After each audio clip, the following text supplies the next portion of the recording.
وَنَضَعُ الْمَوَازِينَ الْقِسْطَ لِيَوْمِ الْقِيَامَةِ فَلَا تُظْلَمُ نَفْسٌ شَيْئًا وَإِنْ كَانَ مِثْقَالَ حَبَّةٍ مِّنْ خَرْدَلٍ أَتَيْنَا بِهَا وَكَفَى بِنَا حَاسِبِينَ.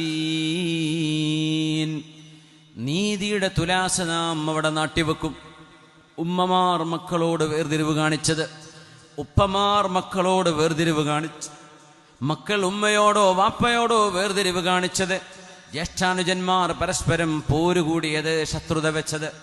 വനദഉൽ മവാസീനൽ ഖിസ്ത ലിയൗമിൽ ഖിയാമ, അന്ത്യനാളിൽ നീതിയുടെ തുലാസ് അല്ലാഹു നാട്ടിവെക്കും.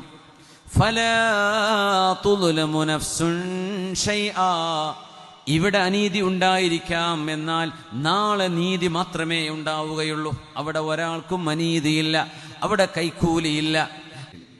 മക്കൾ 5 മക്കളുണ്ട്, 4 മക്കളുണ്ട്. ഒരാളോട് ഭയങ്കര സ്നേഹം, മറ്റൊരാളോട് സ്നേഹമില്ല.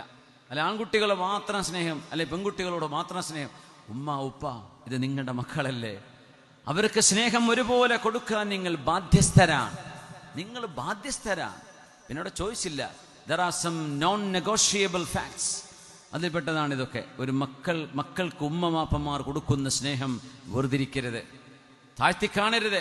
വരുമാനമുള്ള മോനും ഇല്ലാത്ത മോനും ഉണ്ടാവും. കൂടുതൽ വരുമാനമുള്ള മോനും ഒരു ജോലി ഇല്ലാതെ നടക്കുന്ന മോനുണ്ടാവും.